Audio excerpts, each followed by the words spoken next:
I had been, well, this is a different, again, I'll be very generous, okay? I was actually instructed as a non-doctor what the COVID injections were. Encapsulated in lipid nanoparticle that was designed to permeate difficult to permeate barriers. So they lied to us when they said they'd stay in the arm. They knew it wouldn't. They had a study, the Japanese regulators uncovered that when they did do a biodistribution study in rats, it distributed all over the body. So that was the first lie. Didn't really talk about too much about the toxicity yet of the lipid nanoparticle, but it goes all over the body.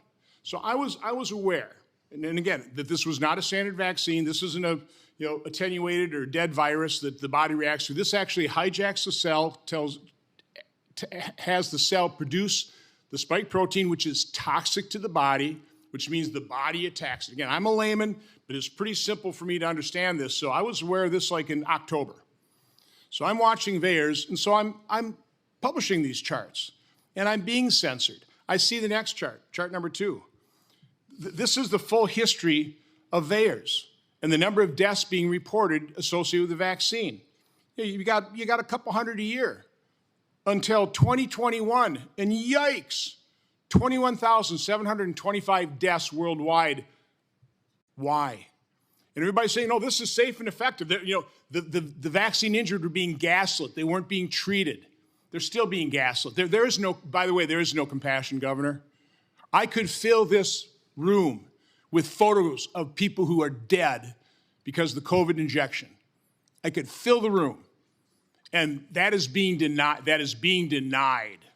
It is being denied. And these people haven't been able to get help. I held an event in Milwaukee in June 2019 and 2021, and all the vaccine injured, those women, all they wanted was to be seen and heard and believed, and they are not to this day, okay?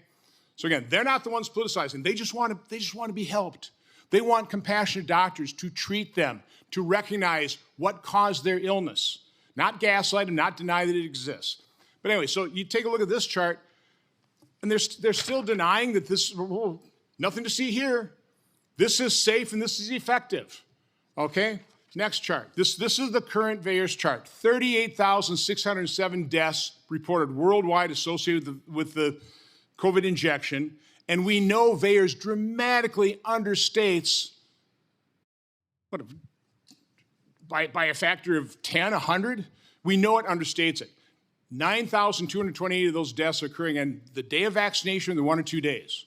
Okay, I know VAERS doesn't prove causation, but man, that's a correlation we should have been looking at, but they ignored and they censored. But enough of that.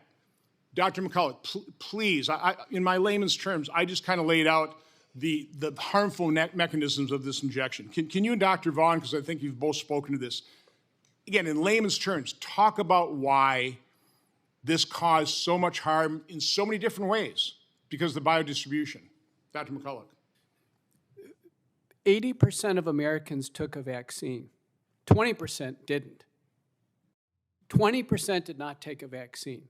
The vaccine was never safe enough for me to take. Messenger RNA, devised by Pfizer and Moderna, has been chemically modified to be unassailable to enzymes in the body to be broken down. The messenger RNA is found in the human heart of people who die after the vaccine. It's found in the brain. The spike protein is found everywhere in the body. 3 studies now show the spike protein is circulating in the blood for 6 to 9 months after people take the shot. This part of the virus, the lethal part of the virus, in the vaccinated, it's circulating in the blood. And then they take a booster, they get more circulating in the blood. It is a killer protein. It cannot be safe. It was not safe by design. Safety trumps efficacy. We cannot tolerate false drug claims. And we saw a poster behind Senator Blumenthal making a false drug claim that vaccines saved millions of lives, specifically the COVID vaccine. Well, let's take a look at that. When someone signs consent for a vaccine, Senator Blumenthal, does the consent form say it's going to save their lives? Of course it doesn't. It's not on the FAQ. There's never been a prospective, randomized, double-blind, placebo-controlled trial ever showing that COVID-19 vaccines reduce mortality or hospitalization. There's not even a valid non-randomized study. Thankfully, COVID mortality went down for 3 reasons. Because we all got the infection, vaccinated and unvaccinated, so we developed population natural immunity. We developed early treatment. Credit to Operation Warp Speed. We used all the Operation Warp Speed tools, additional drugs. We treated patients with multi-drug protocols at home so they don't go to the ER. So Governor Green never saw the patients we treated because they were successfully treated at home. And the third reason is that the virus mutated to a much milder form. Those things happen concurrently with rollout of the vaccine. The vaccine cannot be falsely credited with saving millions of lives. We can't allow false drug advertising to be put up on a poster behind one of our public servants. We cannot accept that. So let me